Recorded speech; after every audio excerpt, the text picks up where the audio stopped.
I personally would encourage you to be who you are and don't hide it.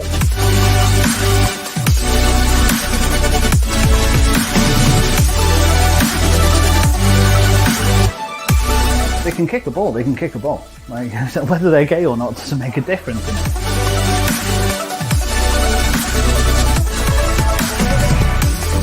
It's about raising the awareness so people don't live in fear of being discriminated to play in the sport that we all love.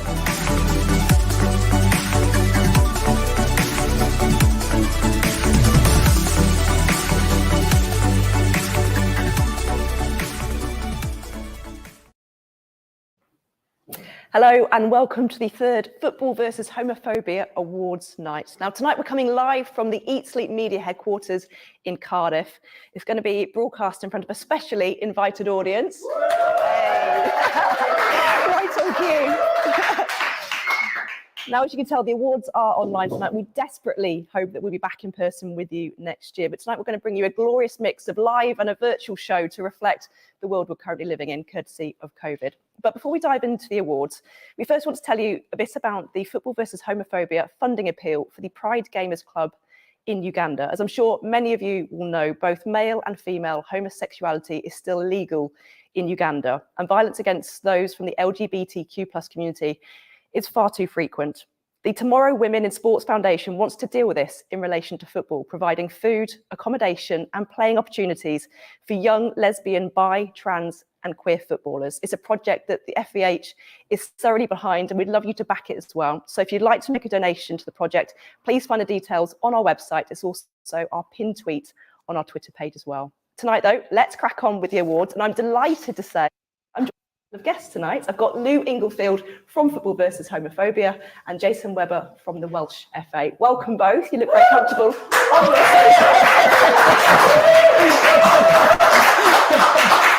Lou, we'll start with you. It's been another tough old 12 months, hasn't it, with COVID? But the awards are back. They are. That's wonderful. Just tell everyone why these awards are so important. Well, I think for us, it's because we have been around since Football versus Homophobia has been around since 2010. And when we first started, we were the only people doing this work. And over time, more and more organisations have joined us in this space, and there's now a lot happening. So we kind of did a bit of a stock take just before COVID and thought, well, what can we now bring to the table that we haven't brought before? And it's really about acknowledging the fantastic work that's taking place, the progress that's taken place, and celebrating some of that, and just kind of like adding to the value of what's being done. You know, let's shout it from the rooftops. Let's talk about the great things that are happening to make LGBTQ+ people welcome in the game. I know how much hard work has gone into getting tonight up and running, so congratulations to you and the entire team. Jason, I know there's so much wonderful work being done at the Welsh FA at the moment. Talk to me about the work that you're most proud of. Yeah, definitely. I think we've had a real focus, particularly over the last year, on our sort of equality, diversity, inclusion work, particularly trying to increase and improve inclusion for the LGBTQ community within the game. And I think our biggest sort of milestones really this year was the formation of the Rainbow Wall, which is our Cymru national team's LGBTQ fans group, that kind of started off with a partnership working with Football versus Homophobia and Lou, and just starting to have that conversation really with the community and trying to listen to some of the barriers and challenges that still exist, and putting things into place to try and address those. And what came out of that conversation was the need and the want to have a sort of national fans group. And what stemmed out of that then was some of our clubs establishing their own fans group as well. So I think that's really been a huge progress and achievement for us in Wales this year. So much encouraging work. But come on then, over the next 12 months, what are you hoping to achieve? Not to put you on the spot. No, definitely. And I think it's extending that out. So at the moment, Cardiff City, Swansea City, Wrexham and Newport County have got LGBTQ fans group in addition to the Rainbow Walls, just trying to encourage other clubs within Wales, even grassroots clubs, to try and sort of get on board with some of that and to support the community and inclusion within the game. But next week, quite excitingly, we're going to have the first Proud Together conference, bringing together some of those fans groups, allies, the LGBTQ community, and having some sort of discussions around celebrating the progress that has been made, but being realistic about what is the next step, what is it moving forward to continue to progress that and ensure that we've got a game where everyone feels that they belong irrespective of their sexual orientation or gender identity as well. And that's really important for us moving forward. Absolutely. Well, both, thank you very much for joining me. I know I'll be speaking to both of you again later on, but for now I'll let you go and grab a drink. Now though, right on cue, they're doing very well. It's time for tonight's first award, which is the County FA Award. This award recognises the important contribution English county FAs make to increasing LGBTQ+ inclusion, as well as addressing LGBTQ+ phobia within their area. LGBTQ+ organisations were well supported by nominees here. Cheshire FA staged a superb community event at their Northwich HQ in December and promoted Stonewall initiatives throughout their leagues and clubs. Herefordshire FA harnessed the voices of members of their youth council in a vodcast series that addressed themes of sexuality, gender and mental health. Activities from Sussex CFA included an LGBT Super Sixes tournament and online FIFA tournament, which raised money for the Mind Out charity, plus inclusive educational sessions throughout 2021.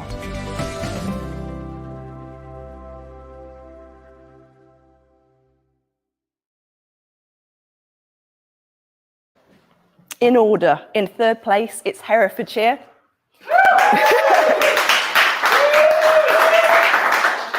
In second place, it's Cheshire. Which means tonight's winners in an incredibly close decision. Congratulations to Sussex FA.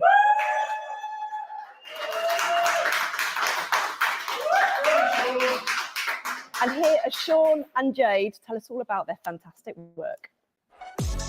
I've seen the awards for the last kind of few years and always been really interested in it and seeing what other people have been doing. So yeah, it's quite inspiring. So we just thought, how can we kind of implement something in Sussex, particularly within the Brighton area, that could kind of impact so many people. There was a lot of us involved sort of throughout the whole process. So myself and Jay internally at County FA, we had Justina, Albion the community, we had sort of help from Brighton Hove City Council to get Preston Park. We had just so many different partners involved. By doing so, we knew that we'd have more support on the ground and we'd actually be able to reach more people that way. It was really just quite a loose format. You know, we had 5-a-side, 6-a-side, 7-a-side, kind of whoever turned up, whatever kind of teams we could get, we'd just play those games. And it was just a real kind of community event in the end, where everyone, you know, help put up the goals, take down the goals. Everyone went to the pub afterwards.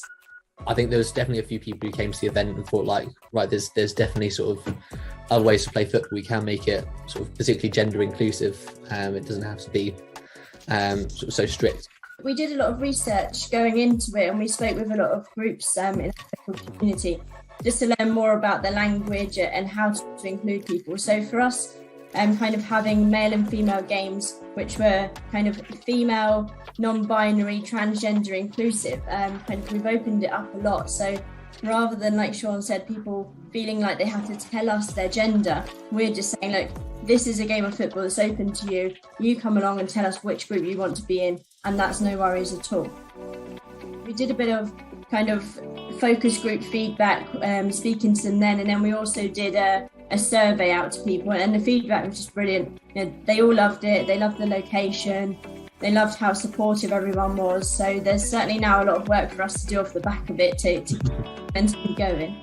I think off the back of sort of the success of last summer and sort of everything we built around that, we made sure that all the language and everything around that is a lot more gender inclusive than it's previously been.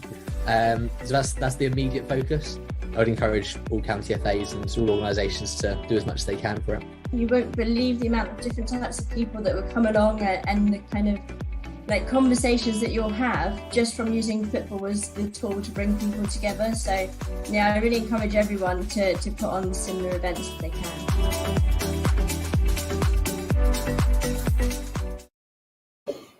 Yes, it's wonderful to see the Sussex FA leading the way on those events.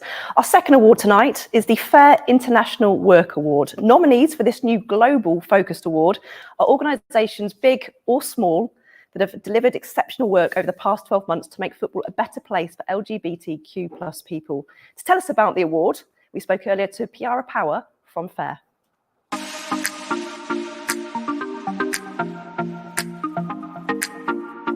Hi, everybody. It's great to be here at the FEH Awards tonight. And really a big shout out to the whole of the FEH team. It's been another amazing month with a bit more to go. And we're really pleased at the Fair Network to be supporting this international award. Now, the idea here is that we've worked with FEH over a number of years now to bring the campaign into an international dimension. We've had loads of interesting activities that take place in Europe, in Latin America, and North America. And this year we wanted to support FEH in recognising the best of some of that work that's taken place this year. So as you know, there was an open nomination process, and we have 3 shortlisted organisations. It's just been amazing to see all of the nominations. We weren't involved in the judging panel, but amazing to see the numbers that have come in and the quality of the work that's going on out there. And look forward to doing this again soon.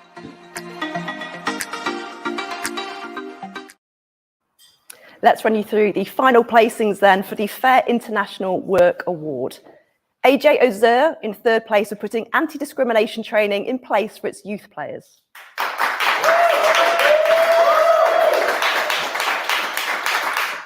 Sports of Tolerance are 2nd for their courageous Sport for Tolerance tournament and festival in Cameroon, a country where there are still no LGBT rights.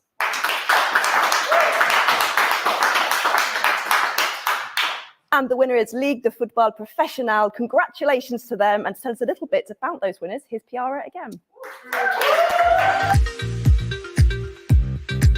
You may well know that in last May, the league had a gay or straight, we'll wear the same jersey campaign. It really had a huge impact. It's the first time it's been done in France. Lots of big names in the league supporting it, lots of fan groups supporting it. It was really something very, very impactful. Reculez! Oh mais regardez-moi ce neuf, c'est une grosse pioche lui! Pilotage de pas la masse là! It's important that the players seem to be giving it support, because they are the people who the fans look up to. They are the people who can drive the agendas increasingly. And it's really interesting that we can see that there are players now more and more who are championing LGBTIQ rights in football and in society and doing it off their own back. So it's really great to see people like Neymar, Mbappe and the other stars around French football giving it their support. This is not just a flash in the pan, it's not a one-off. This is something that the LFP say that they're determined to keep doing and to keep reiterating an inclusive message to make sure the LGBTIQ community are included in everything that they do.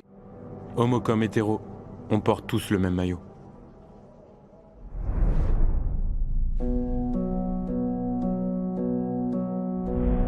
Homo, hétéro, on porte tous le même maillot.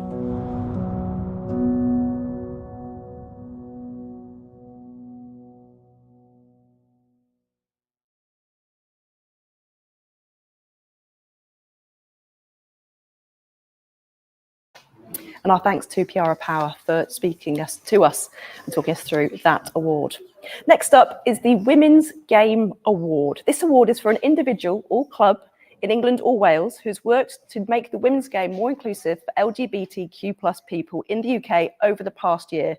Nominees come from all levels and aspects of the women's game.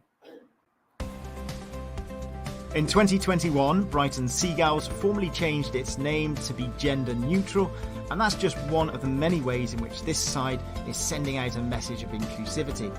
Helen Hardy, the founder of Manchester Laces, is commended for creating an empowering space that brings people with a range of skills and abilities together.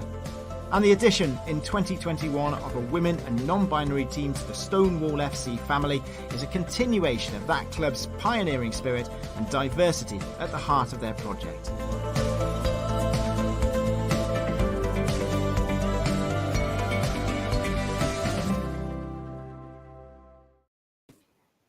So many amazing entries. I know the judges had a really tough time separating the shortlist, but there has to be a top 3. Third place goes to the Seagulls.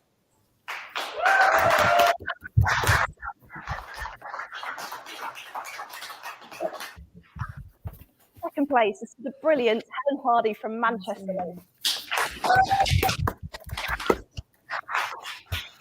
So it's a huge congratulations that we announced that Stonewall FC are this year's winners.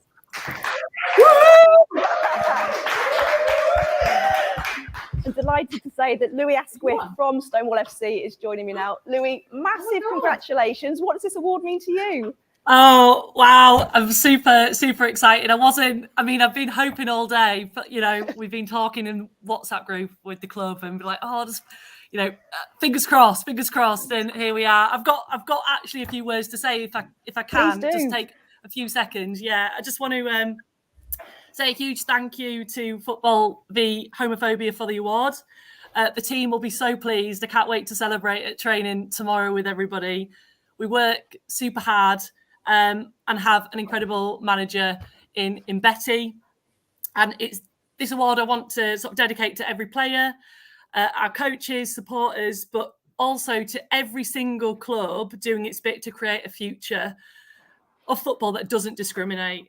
Over and above anything, this award is in recognition of football being a sport for everybody. Everyone should be able to play as themselves without fear and celebrated as themselves. Cis and trans women, as well as non-binary people, have been ostracised from the game for too long, and it's great to see the change is happening. Huge congratulations also to Brighton Seagulls and Helen. Your work is amazing as well, and it's an honour to be by your side. Thanks. Do you know what? As winning award speeches go, I think that was pretty decent, personally.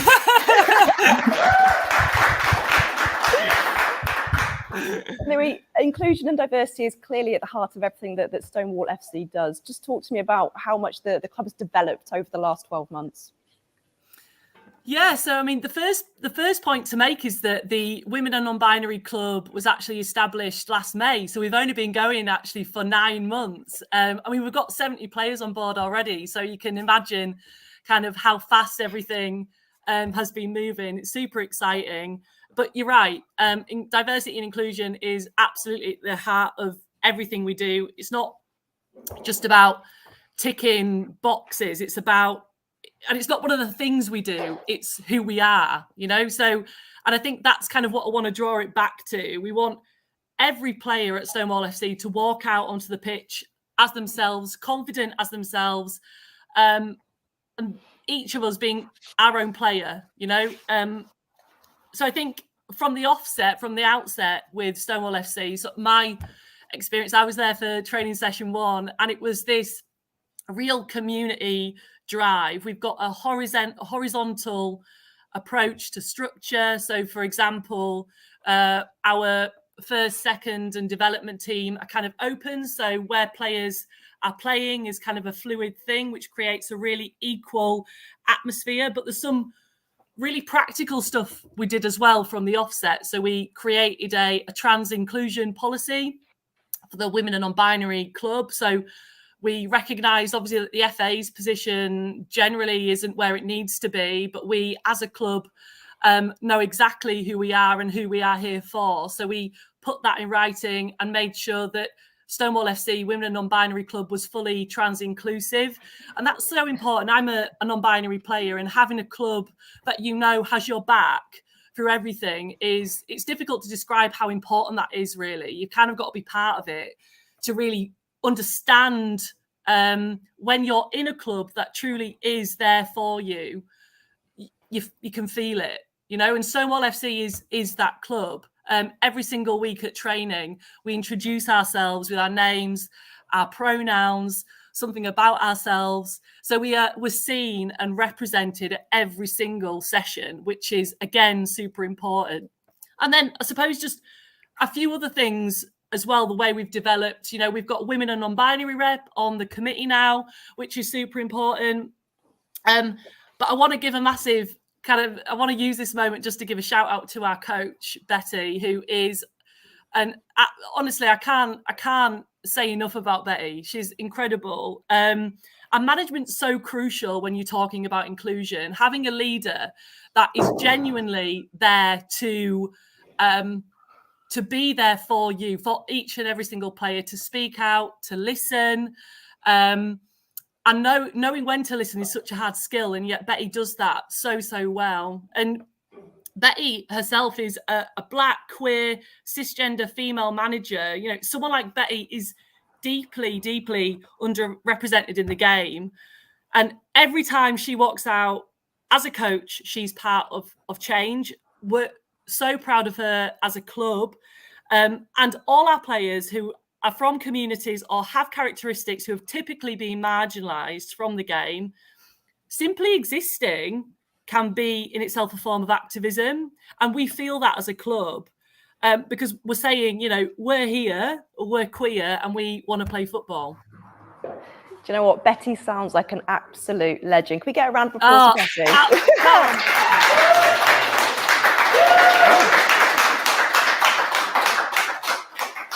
Louis, just stay where you are for the moment, because we're lucky enough to also be joined by the wonderful Helen Hardy from Manchester Lacey, who's also on the shortlist tonight. Welcome, Helen. Helen, we wanted to have a deeper conversation at this point. So I just wanted to ask you, we've seen support from women in the professional game towards trans and non-binary players. Has that had an influence, do you think, at the grassroots level? Yeah, definitely. I think so. I think it's really important to see that, you know, coverage from top to bottom, and it really has sort of supported the movement at grassroots level for sure. Yeah. Louis, we're seeing far more clubs that are welcoming to trans and non-binary players. Why do you think that's happening now at this point? Yeah, it's such an interesting question.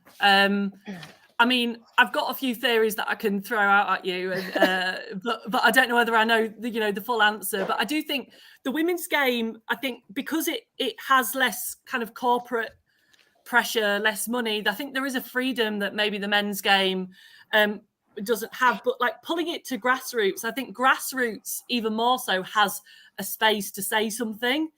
I think we know that we have that power, and I think more grassroots clubs are saying something as a result of that.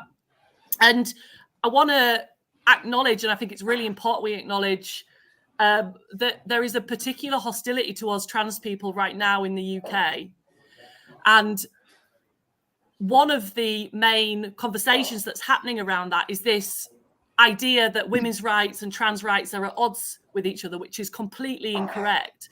So I think a lot of clubs are making a statement that you're not saying that in my name. I think that's what, some clubs are saying, we are explicitly inclusive. The idea that just because we're a women's club means we're exclusive is absolutely wrong. So I think part of it is in a way like its own protest, perhaps. And then finally, I was thinking about this, and I mean, trans and non-binary players have been ostracized from football, forever. And I think it might have something to do with the relationship with the fact that women, can, I suppose, empathize and relate to that. Women were ostracized, cis women specifically, were ostracized from the game for such a long time, and perhaps seeing their experiences reflected within the trans community, and perhaps it's an act of solidarity. And Helen, if I can just bring you in there, as someone who's been involved with setting up a club which has grown hugely over the last year with Manchester Laces, for someone else who wanted to set up an LGBTQ+ inclusive club, what kind of advice would you give them? I think the first thing I'd say is look around at other clubs that are doing it and reach out to them, because I don't think without the support of clubs like Hackney Laces and South London Laces that this would have been possible for me. But I know, and I'm sure that I stand with Stonewall FC when I say this, I would be there for anybody that wanted to do this, because it's been such a fulfilling and incredible experience over the last year working with Manchester Laces players and with the Manchester community. And I definitely think that looking at people around you doing it is probably the best way of enabling it to happen. It's really challenging at times, though. You've got to remember we are up against the very organisation at times that manage football at amateur level, and that's really, really challenging because you don't want to be difficult. Who wants to be a difficult person or a difficult organisation? But sometimes you've just got to stand up for what you believe is right. You're both doing incredible work. Helen, congratulations on making the shortlist. Louis, congratulations to Stonewall FC for winning tonight's award. Thank you both very much for joining us. Thank you so much.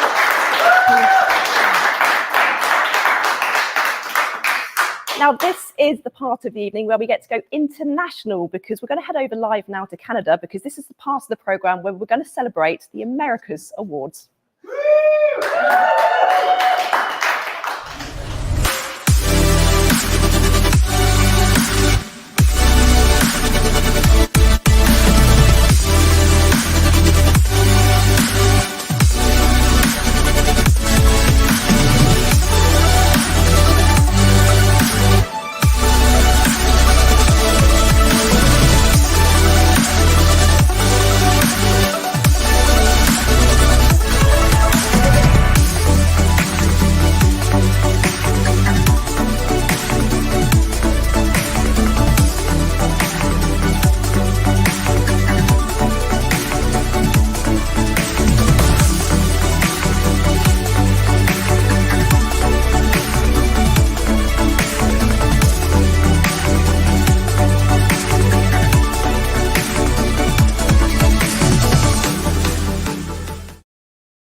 Well, I'm delighted to say that we are joined right now by Kef Sennett, live from Canada. Kef, can you hear me? Can you see me? I can hear and see you. Can you hear and see me? I can. Happy days. Hello, everyone. She's waving. Kef, what time of the day is it there? It's just afternoon. Perfect. Well, listen, thank you for joining us. You are the FEH, you lead on that in the Americas. And this is the first time that the FEH Awards have gone international. Just tell me why it's important these awards are now being celebrated outside of the UK. I mean, there's so much great work going on across the Americas, which, of course, is an enormous region. And it just seemed really important to start shining a spotlight on some of that great work. Absolutely. Now, let's crack on with the awards. The first award tonight in the Americas Awards section is the professional game. If you can, just talk to me about what this award is and then run us through our top three and our winner, please. Yeah, you bet. So the Professional Game Award recognizes professional soccer clubs who have shown dedication to improving the soccer landscape for LGBTQ plus people and who have worked to create better inclusion and participation of LGBTQ plus people over the past year. So the shortlisted groups are the Canadian Women's National Team, whose work on tackling LGBTQ plus phobia was noted alongside their public support of LGBTQ plus people across social media and at the games. Liga MX Femenil, who was commended for its work on tackling homophobic chanting, recruiting professional players as ambassadors and launching a high-profile campaign on social media. And Sacramento Republic FC, which worked with the Sacramento LGBT Center across a range of Pride Month campaigns, including the LGBTQ plus Kickstart grant program to lift up the small LGBTQ plus owned businesses in the region impacted by COVID. So the third place winner is the Canadian Women's National Team. We're gonna get some cheering on that. I'm not sure if it's for everybody or just the winner. The second place winner is Liga MX Femenil. And the winner of the Professional Game Award is Sacramento FC.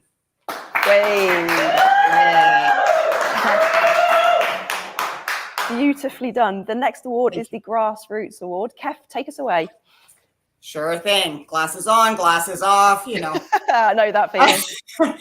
The Grassroots Club Award is for any grassroots club which has excelled at making itself a safe and inclusive environment for LGBTQ plus people.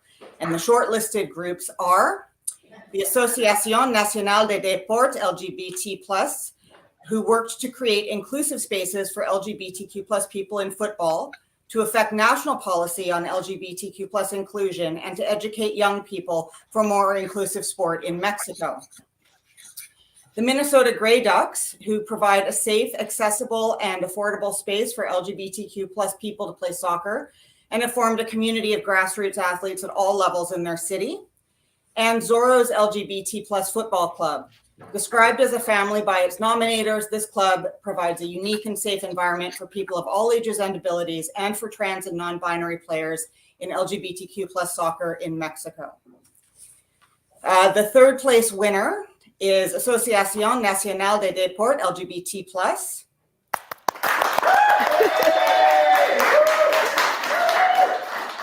The second place winner is Minnesota Grey Ducks. And the winner of the Grassroots Club Award is Zorro's LGBT+.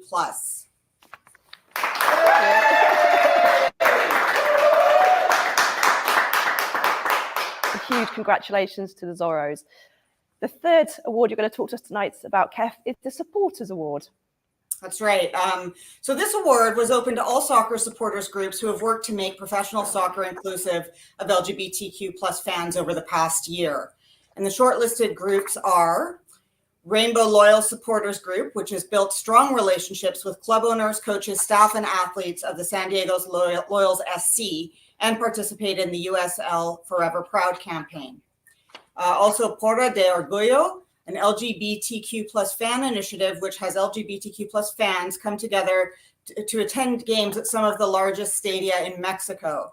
The group was supported by the National Council to Prevent Discrimination, which there is called CONAPRED, and received media coverage across a number of football and media sites. It was the first time LGBTQ plus visibility was seen in stadia in Mexico.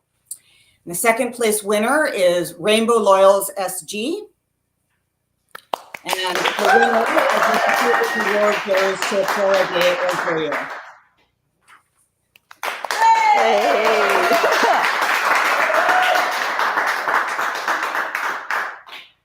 The next award tonight, Kev, is the Women's Game Award. So the Women's Game Award is for an individual or club from any level of the sport who has worked to make the women's game more inclusive of LGBTQ plus people in the Americas over the past year. The shortlisted nominees are Grey Ducks Soccer, who was nominated for the development of their women's team, which is inclusive of trans and non-binary players. Second, we have Miranda Sanchez Salman, who as a trans woman in soccer played professionally in both the men's and women's game. Now a coach and activist, she is described as an icon at the forefront of the campaign for trans inclusion in soccer. And finally, we have Noemi Arzate, who created numerous opportunities for trans women in Mexico to access soccer for more than 15 years, including by founding an LGBTQ plus league, one of the first in Latin America. During the Trans Week of Action, she launched a national call to recruit trans women from all over Mexico and create the first all-trans football team in the country, which debuted in a national LGBTQ plus football tournament in Guadalajara. The third place winner is Grey Ducks Soccer, Ryan Adams.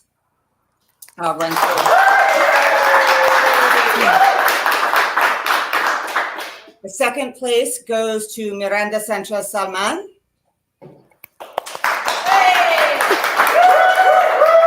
The winner of the Women's Game Award is Noemi Arzate.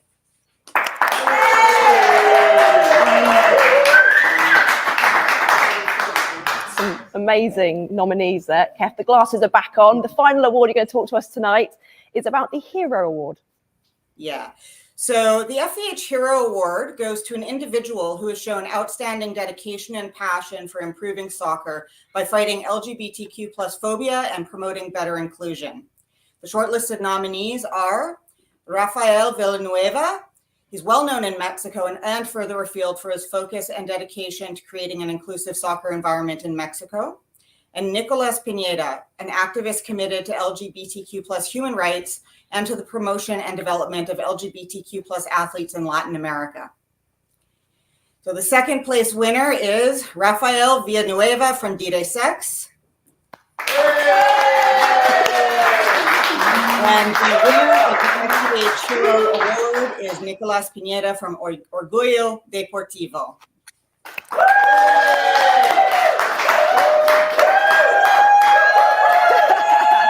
Now we're getting into the swing of it. Yeah. Huge congratulations to everyone who's shortlisted and, of course, all the winners tonight. Kev, you're doing wonderful work out there. Keep it up. And good news, Lou has promised we can present the awards from Canada next year. She's going to kill me for that. Kev, we'll speak to you soon. Thank you so much for joining us from Canada tonight. Thank you. Congratulations, everybody. Now, from Canada to Wales, to Cardiff, in fact, because tonight's fourth award is the Cymru Award. As you know, we're in Wales this evening, and I know there are plenty of folk here who are keen to find out who has won the Cymru Award. Now, this is in relation to their work on LGBTQ plus inclusion in football. The award will be made to a Welsh club at any level which has gone above and beyond to tackle issues of exclusion in the game over the past year. Both shortlisted clubs play in the North East Wales Football League and have embedded the Football versus Homophobia campaign throughout in their comms and year-round community work. Examples include Bellevue's partnership with Pride Wrexham on addressing lingering stigma around being LGBTQ+, while FC United of Wrexham's futsal teams have been particularly proactive on inclusion over the past 12 months.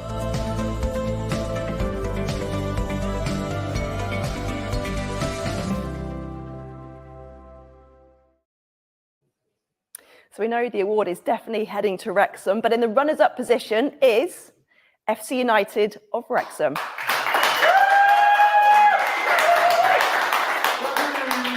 And that means the winner of the Cymru Award goes to Bellevue.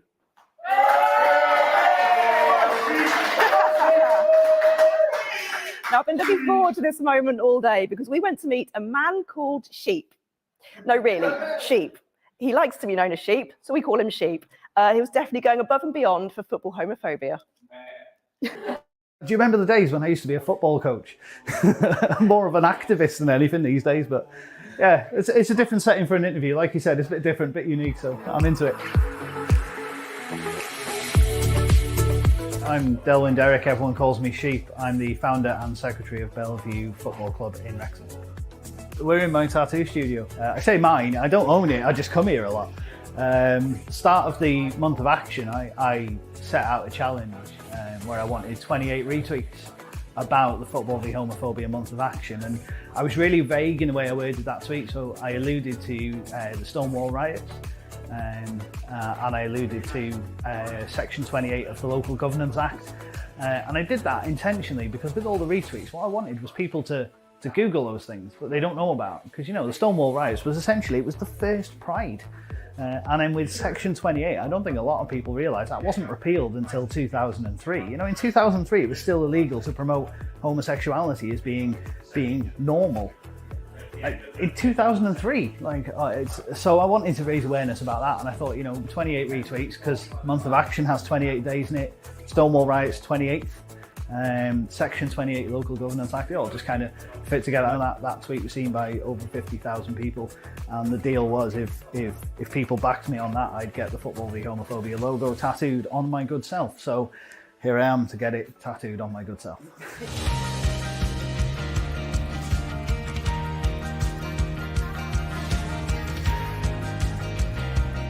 Every award is an honour to be shortlisted for, to be honest, because we've never been in this for the recognition.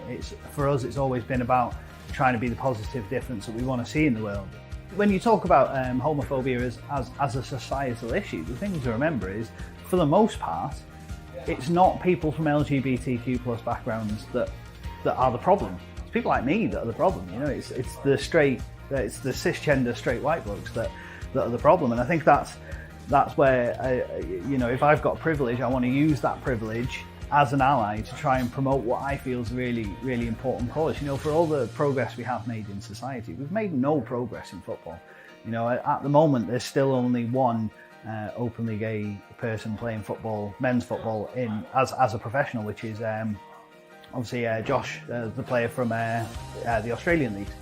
There's no one in the Premier League, there's no one in the English football leagues in those higher divisions. You know, it's still such a taboo thing, and it's, you know, it's allies that are going to be the difference, because we need to be the ones out there saying, look, it's okay to come out, it's okay to be who you are. No one should be judging you, and you know, a club like ours, we wouldn't judge. It doesn't matter, if they can kick a ball, they can kick a ball. Like, whether they're gay or not doesn't make a difference in that. So that's what we're trying to champion ourselves, and you know, to be nominated for an award for that is. Yeah, it's mental. We shout about it up here. You know, I'm not going to say that Bellevue and FC United are the two best clubs in Wales at working better when it comes to homophobia in football. I think we're just loud about it. But for me, that's always been the key point, is the louder you can be, the less people can ignore you. And maybe in this tiny little corner in North East Wales, maybe we're just being louder than everyone else right now. I don't like to think of that as us being better than anyone else. What I like to think of it is a beacon to the rest of the clubs in Wales that are also doing great work. Be louder about the great work you're doing, keep pushing, keep fighting a good fight, and together, no one's going to stop us. Because when you've got two clubs shouting as loud as us and FC are, you know, it's making noise. Imagine we've got every club in Wales doing that. Someone said we're a small population of 3 million people. Nobody ever sings louder. And that's what we can use in Wales to promote like a great cause. So Football v Homophobia, month of action.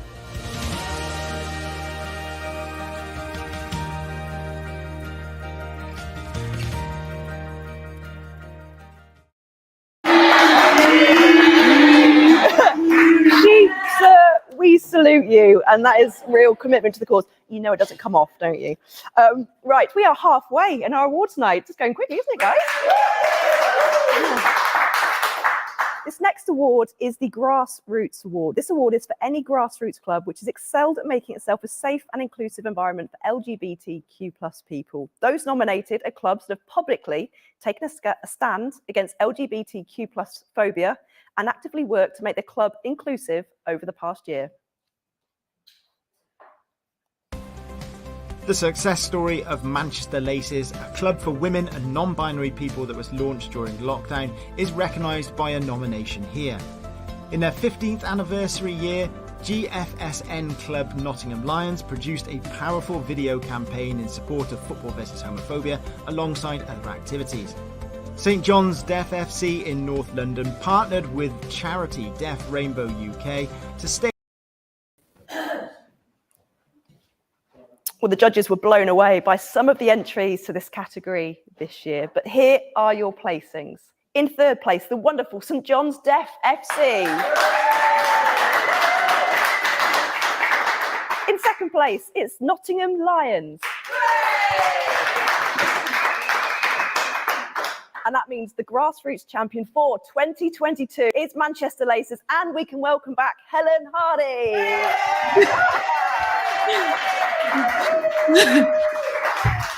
You're having a busy old night, Helen. Wow. I'm really not going to be as good as Stonewall FC with what I'm going to say. I'm absolutely, I'm so shocked and overwhelmed, but thank you so much to everyone at Football vs Homophobia. Lou Englefield, right back at the beginning of this journey, before we had a single person involved in the club, was on the phone to me, helping me to find space. Accessibility is a huge issue in amateur football, and Lou was really helping us from the absolute beginning. And it's not just me. There is a team of 4 of us: Candice Collins, Emma Morris, and Elena Aragonis. All of them are amazing. They're my sisters, and they've helped so much. We have an amazing coaching team. We have an amazing facility with Faye West and Chloe, who both manage Wally Range, which is our home at Manchester Laces. And all of the members and all of the players and all of the ad hoc players, all 300 plus of you who've joined in the last year. Thanks. Thank you so much. I'm genuinely so shocked, overwhelmed. Thank you. You shouldn't be shocked. You've done some amazing work over the last year. Lou Englefield here tonight, and she's waving. She's giving thumbs up. Number one fan. Thank you, Lou. You set up an inclusive football club at possibly the hardest time you could have done it, in lockdown. What was the inspiration behind getting this club off the ground? I think the first thing to note is, yeah, it was a difficult time to launch the club, but actually it was the most important time, because I was playing football at amateur level. I'm not very good, but I absolutely love it. And I, more than anyone at that time, felt like I need a community in Manchester. This isn't my hometown. I'm from Newcastle originally. I'd moved up from London. I knew no one. So it felt like the most important time to build a community, because everyone was coming out of COVID and trying to get back to normal. And we needed that. I just felt like it was really, really needed at the time that it happened. But yeah, it was an incredible beginning. It was a really challenging beginning. And the reason that we kind of decided to do it was because there was a small group of us that just wanted change. We just wanted to put at the forefront of everything we did, kindness and enjoyment and fun. And then football, that part would kind of come along with it. And and it worked. On week 1, we had people from all over the community come and join us, and we just said our one rule is that we open our door to everyone and anyone. You just come in if you want to be part of it and you want to, stand up for our ethos, which is about being welcoming and kind, then come join us. Everyone's welcome, and it's just blown up from there. It's been incredible. Whenever I see anything to do with your club, it looks like fun, if I'm honest with you. And I live in Manchester, so I might come along at some point and talk all about Withers, yes. but I'm terrible, so probably not. You've talked to us there about the ethos as the club. The club hasn't been going for that long, but going forwards, how much more do you want to achieve? Because you've already signed up so many players. I think the sky's the limit. I think with amateur football, I think you can take it anywhere you want to take it. I'd love to launch girls stuff and girls academies and support the next generation. We're launching walking football very soon, which we're really excited about. But also Manchester is a huge place. It's the capital of football, and we are the first inclusive women's and non-binary club to launch in Manchester. So I really feel like at the moment we're based in South Manchester and Whalley Range, but why can't we be in North Manchester? Why can't we be out in Salford? Why can't we just start to expand across the city and really try and reach every single corner of this incredible city? Well, look, Helen, I love hearing about your plans for the club, and I have no doubt that you will get there, and you're doing wonderful work. So congratulations on tonight's win, and keep up the good work. Thank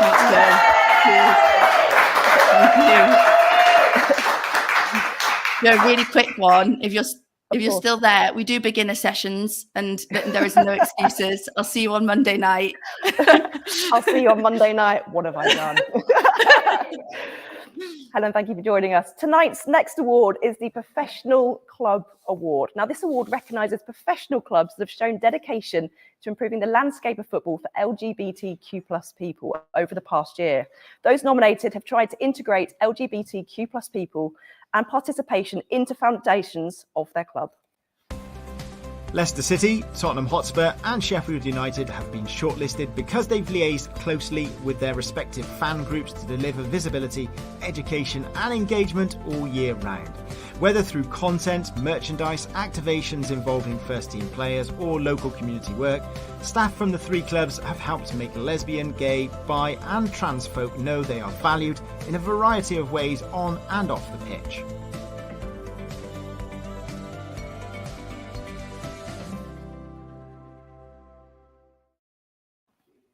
Yeah, some unbelievable work going on, and certainly a category which is getting stronger every year. But it has to be a top 3. And in 3rd place, it's the Blade, Sheffield United.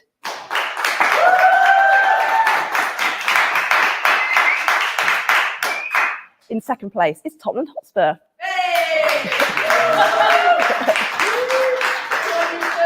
Which means the winner of the Professional Club Awards is Leicester City. And we spoke to Graham Smith from Fox's Pride, who wanted to pay tribute to the club about how far they've come in the last few months. In 2014, Leicester City, I think because Rainbow Laces were sponsored by a particular betting partner, weren't able to take part in the Rainbow Laces campaign. And they stood out as being the only Premier League club that didn't. So myself and Gareth, my co-founder, both contacted the club about this, and the club actually pulled us together and said, well, why don't you do something about it? And that was where the genesis of Fox's Pride came from. So we met with other LGBT fan groups, so particularly Proud Canaries, Gay Gooners, gave us some advice, gave us some support. And then we've grown into the fan group that we are today, which is Leicester City's largest fan group with over 230 members, and actually working really hard to grow the visibility of the LGBT fan. Last week, we were invited by the Academy to do some LGBTQ+ awareness training to the Academy players. That was great. Something else we've been really proud of over the years was our growing relationship with the first team. Certainly last September, October, when we had the opportunity to meet with Brendan Rodgers and 5 of the first team players. That was an incredibly enlightening and useful activity, which certainly resulted in the first team being even more enthusiastic in their support for Rainbow Laces and the LGBTQ+ community. James Maddison wearing Rainbow Laces and presenting us with the boots that he wore when he did that when Premier League footballers and footballers that represent your club are standing up in allyship and support with you, I can't understate how much that means. And I know that part of the reason Leicester players are doing it is because of the work that we've done. And actually, that's all we wanted, is to kind of say, we stand with you, we support you, we know it's not okay, and we're going to help you if it happens.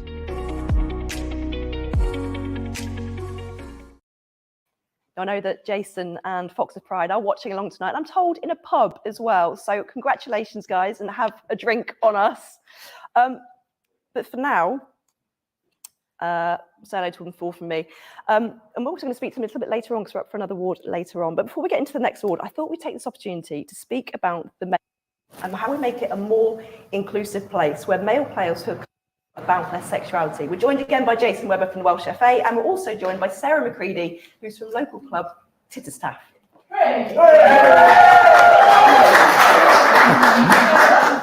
Jason, first of all, just talk to me about how clubs make an environment that is inclusive to men, particularly when it comes to sexuality, because we know it is a part of the game that isn't always easy.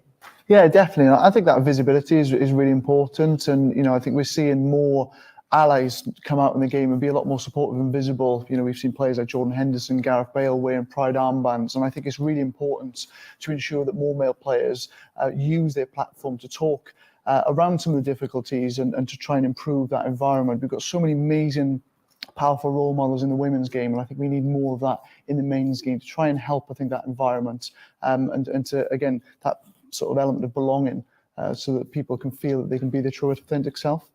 Sarah, you're nodding along there. Talk to me about the work that you're doing at your club to improve inclusivity, but particularly on the men's side of things. So I play for a team that's considered inclusive in terms of welcome really anybody along to play rugby. Runners actually experience as well of football, which is really nice. From a personal perspective, I guess if we're kind of talking about the men's game, I kind of think about like language is really important. Like I said, that like you were saying, that the women's game has come so far and is making amazing leaps and bounds every day, it seems. With the men's game, I reckon like language is super important, not just from like sitting in a crowd at a football game, hearing what the fans are chanting, offhand comments, but like amongst players themselves. I think language is super important. Like if something's bad, don't call it gay because that's just wrong. Like if it's gay, it's probably good, you know what I mean? So. Yeah.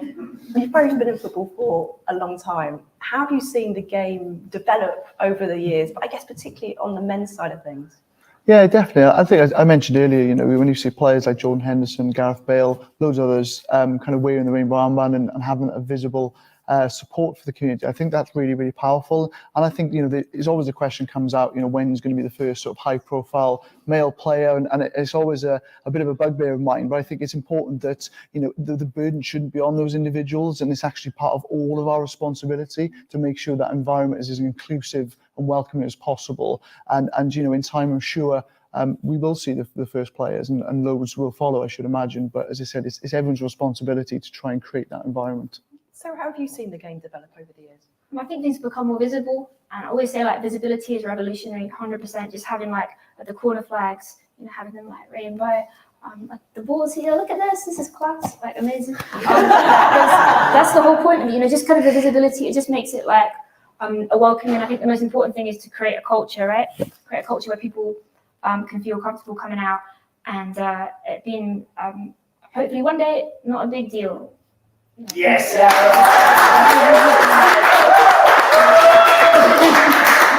We often media focus, as you mentioned, Jason, about when a top flight footballer, male footballer, is going to come out. But it's not just about what's happening on the pitch as well. It's also what's happening in the fans and supporters as well, and that's changing as well, isn't it? Yeah, definitely. So I mentioned earlier around in Wales, we've obviously seen a number of LGBT fans group be established this year. In England, there's a number of clubs, and obviously Three Lions Pride as well. And again, I think it's important that we need more and more fans to be part of that movement, to be supportive of that, and also on a grassroots level. I think a lot of the focus goes on the sort of high-end level internationally and Premier League of the game. But actually, there's a lot of grassroots clubs out there, as we've seen tonight, doing some amazing work. And, you know, while we see the Gareth Bales and your John Hendersons of the world as being role models, I think there's so many role models for people within their own communities, and arguably are more powerful than some of the professional players. And I think that's where the value in the awards tonight and all the work that we see clubs doing up and down the country. Finally, if there's someone sat at home watching this who wants to get into football but is worried that they're not going to be accepted, whether it's because of their gender, because of their sexuality, because of any reason, what would your advice to them be? Oh, goodness. I think, like, just know that there's people out there that are competent and welcoming. And to be honest, like, football, no matter where you're from, you know, no matter who you are, it's completely universal language. I could turn a rock up to like Japan right now and play a game of football, you know what I mean? And it wouldn't, it's universal language. I feel like football is one of those things you could just step up, kick a ball around, and nobody's gonna mind. And when you do tell them, they'll just love you even more for it, I think, you know? Yeah, just find that, you know, be brave and stuff, and score a goal. Yeah. Score a goal. I think the message that football is football is a really key one. So thank you both very much for joining me on the sexy sofa. I'll let you escape and oh, she's come. I'll let you grab a drink. Now, the next award, we're moving on quickly tonight, is to the Non-League Club Award. This award has been designed to celebrate the achievements of clubs within the National League system in relation to their work on LGBTQ+ inclusion in football. The winner will be a non-league club that's gone above and beyond to tackle issues of exclusion in the game over the past year. Dulwich Hamlet, Ashford Town and Sheppey United were all shortlisted for this award following strong demonstrations of inclusivity. The welcoming environments that they've created have had a significant impact on supporters, staff and players, such as Ashford's former head coach Luke Tufts and Sheppey defender Jamal Howlett Mundell, who both spoke publicly about being LGBTQ+ during 2021.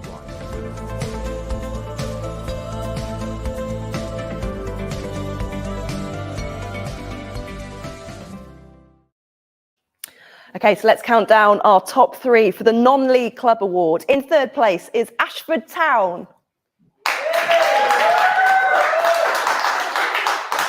In second place, it's Sheppey United. And the winner of the Non-League Club Award is Dulwich Hamlet. And I am delighted to say, I'm really pleased to say that Mark from the club joins us now. Mark, congratulations. What does this award mean to you and the rest of the club? Oh, it's amazing. It's a really nice sort of recognition of all the work that we do with our community to make us such an inclusive club. It's an environment that, you know, everybody is welcome to come along to games. It's a very safe environment, and yeah, there's lots of hard work goes in from lots and lots of people involved in the club, and this is like an award for everybody involved. You talked there about the environment that you've created at the club. How have you gone about doing that? It's been a long-term sort of process. It's just about welcoming everybody, having no preconceptions about anybody within the community. It started a number of years ago by fans. Sadly, one of the main people involved was a fan who's a lifelong fan, Mishi. Unfortunately, he passed away a few years ago, but he was very instrumental in sort of the community work that we do. One of the big sort of things we did, we played Stonewall FC, our first team, I believe 7 years ago, to almost a week. And we're continuing the awareness. Each year we produce a special edition rainbow scarf, which you see in the background, which raises money for various charities. And we've actually finalised on the 31st of March. We'll be playing, our women's team will be playing a trans radio team in a fundraiser for transphobia kind of groups. And that, again, it will be a celebration as well. Rob, I'm really pleased to say that we've also been joined by Mark from the club. Mark, can you hear us? Can you see us? Hey, there you are. Hello, Mark. Mark, I don't know if you've heard or not, but you guys have won the Non-League Club Award. Massive congratulations. You've clearly had a wonderful 12 months. Just tell me what you're hoping to do in the next year. I think it's absolutely amazing, and it's great news to log in here that we've been given the award, and obviously we're incredibly grateful to everyone for the opportunity, and I think this allows us to have a stepping stone to continue to lead the way in what all football clubs should be doing up and down the country to promote equality and anti-discrimination.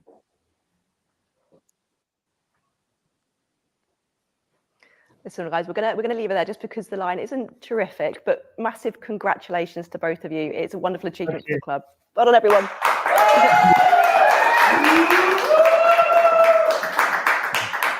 Now, on to the penultimate award. Going quickly, isn't it? Tonight's 8th award is the Supporters Club Award. Nominees for this award are made up from football supporters groups across the fan movement that have worked to make professional football more inclusive of LGBTQ+ fans over the past year. The rise of Fox's pride has been championed by Brendan Rodgers, his players and other personnel at the King Power Stadium. It's a third successive nomination for the proud Lilywhites, whose hard work on tackling homophobic chanting was noted in several submissions.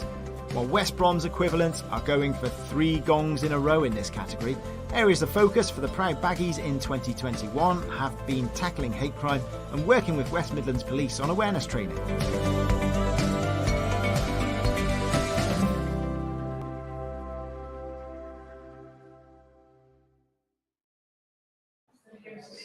Now it's time to announce the placings. In 3rd place is Proud Lilywhites.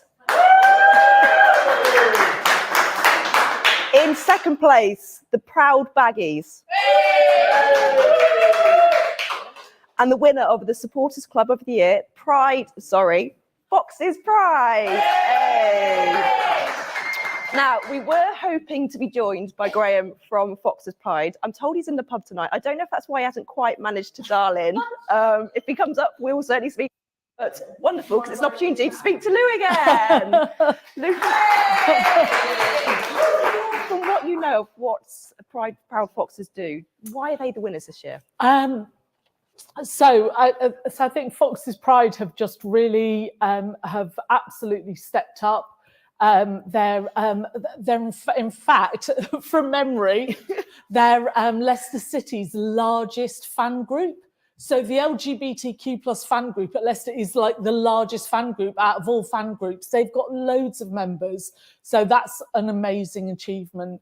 And then they've just got involved in, Rainbow Laces, in the Football versus Homophobia campaign, and have really put themselves out there. They're really strong on social media.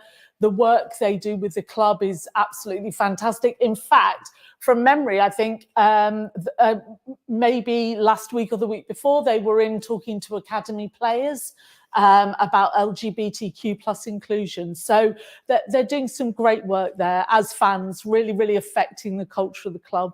We've seen so many Pride supporters groups be developed over the last few years. They're playing such a big part of football these days, aren't they? Yeah, totally. So when we first established in 2010, there were none. I think it was 2013, we ran a supporters conference with the Fair Network in Manchester. We had fans and fan groups from all over the world came to Manchester. But at that time, there was only one fan group, which was Gay Gooners at Arsenal.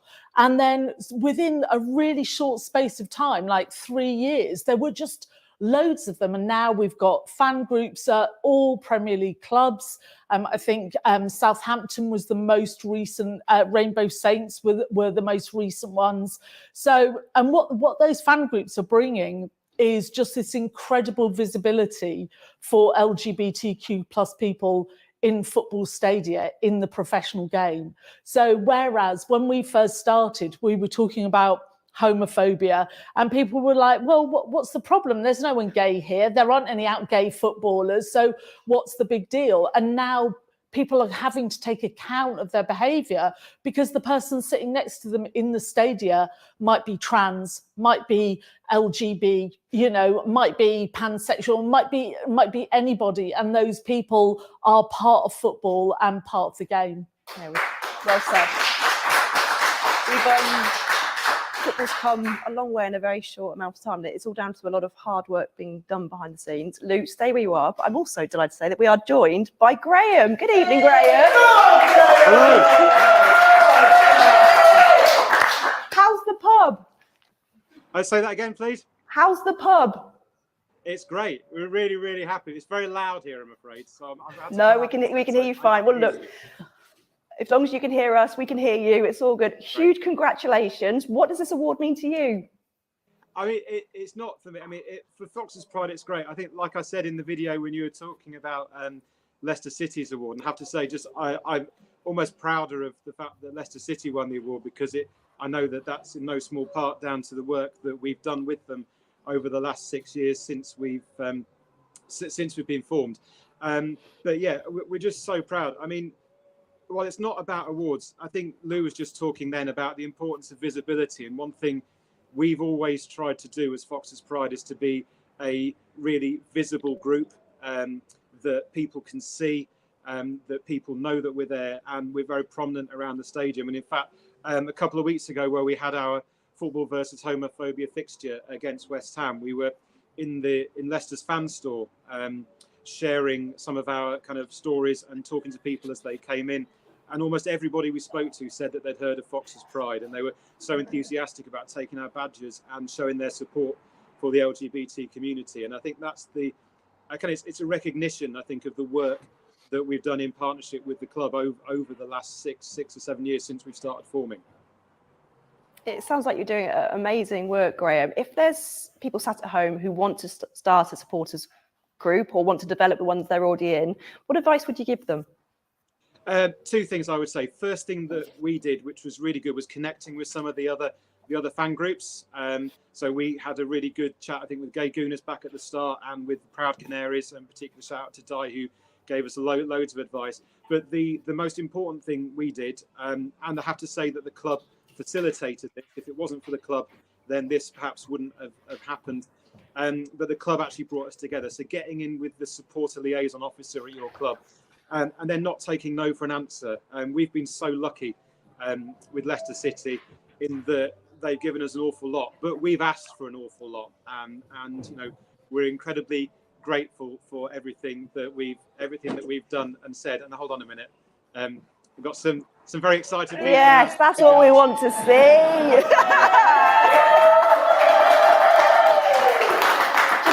I was just about to ask you. Now we're all very excited. I was just about to ask you to take us inside the pub to show us everyone else, but introduce us to who's in the background. I'm sorry, can you say that again, please? Introduce us to who's in the background. Who's got the scarf? Yeah, so we've got Paul, that side, there. Paul, my wonderful husband, is there, and then I've got Indila, one of our members, and Wayne, one of our very founder members. Hey! Well, look, we're all waving and cheering back. I'm loving the Fox's scarf. Where can I get one from? You can get these Fox's scarves from the fan store. Again, one of the things we're really proud of is that Leicester have got a Pride range in their fan store, and you can get not just scarves, you can get all sorts of bits and pieces as well. So I've got a rainbow Leicester City badge on my lanyard at work, for example. So yeah, they've done a great job at showing their support for the LGBT community through their produce as well. Well, it looks like you were already having a good night before we came along, but now you've got an award to celebrate. You can go even bigger. I'm sorry, you're going to have to say that again. They're too excited.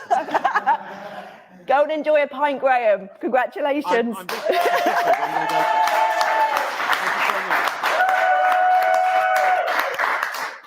Yeah, it's been a wonderful night for Leicester City, hasn't it? We are now on to our final award of the night, and this is our Football versus Homophobia Hero Award.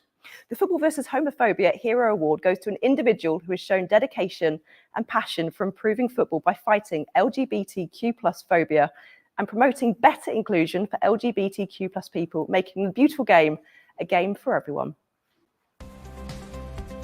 Adam Crafton's outstanding journalism for The Athletic included a long-form feature from topics such as the life of Justin Fashanu to what it means to be LGBTQ+ in Saudi Arabia following Newcastle's takeover.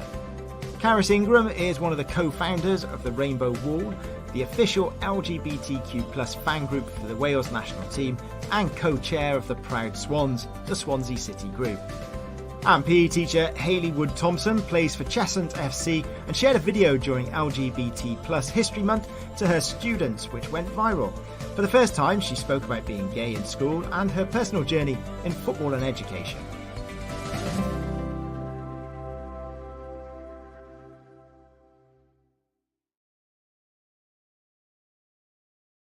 Tonight, this is the Football versus Homophobia Hero Award. This is your final top three. In third place, it's Adam Crafton.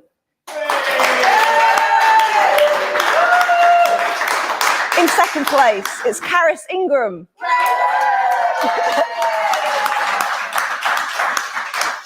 And the winner of Hero of the Year, Hayley Wood Thompson. And we spoke to Hayley a little earlier.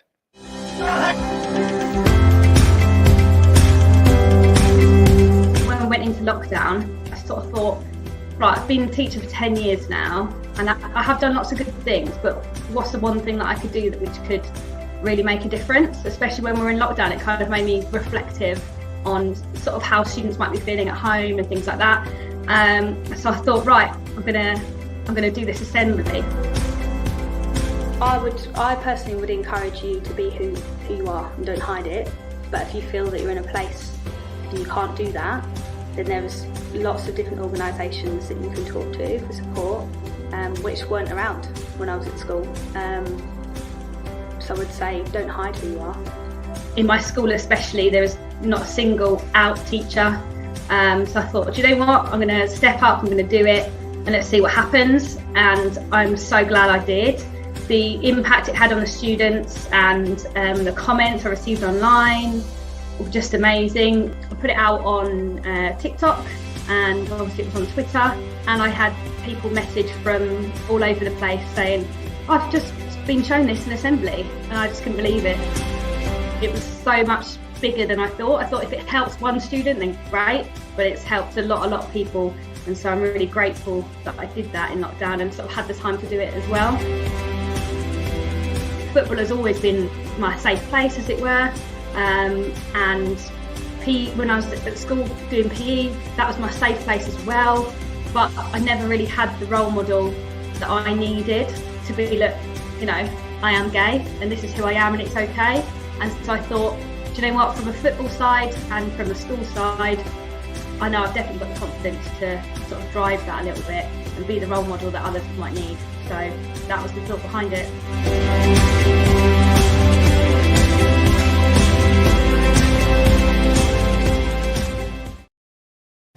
A massive congratulations to Hayley, who is our 2022 Hero of the Year. And that brings to a conclusion the awards that we're handing out. Lou, it's been such a wonderful occasion just to come together, albeit not everyone quite, but to be able to celebrate the heroes, the heroines, the clubs, the individuals, the players. It's been such a great night. Just sum it up for us. Yeah, it's been absolutely fantastic. And as you say, hopefully we might actually be back in a real space all together next year. But this year, this kind of hybrid event has been great. We've got a few people here in the room with us.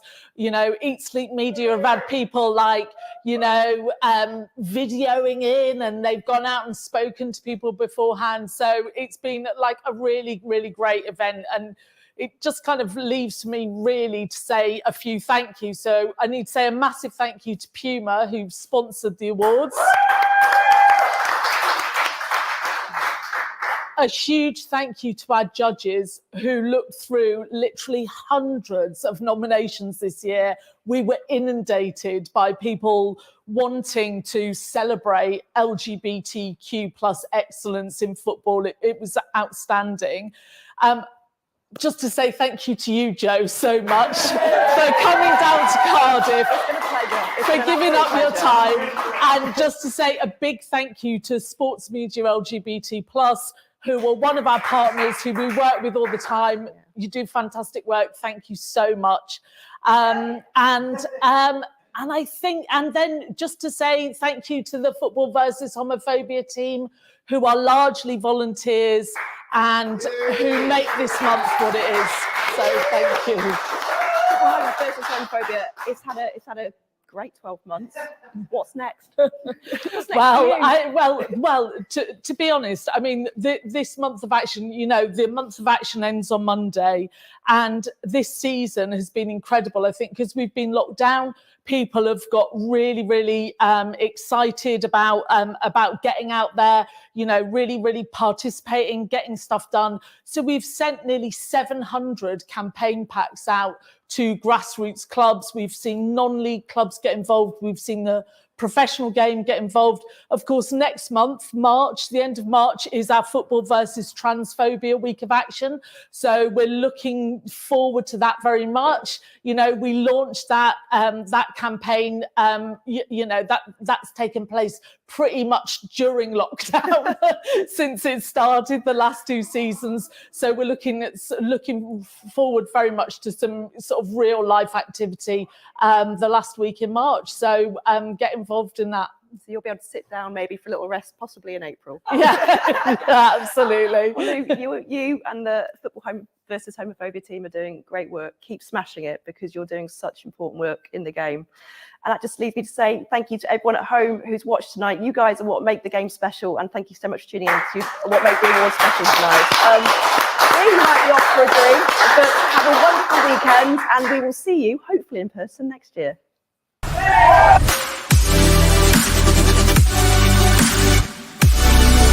I personally would encourage you to be who you are and don't hide it.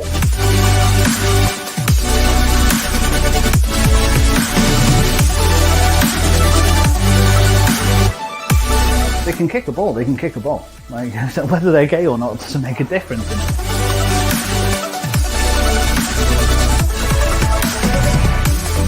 It's about raising the awareness so people don't live in fear of being discriminated to play in the sport that we all love.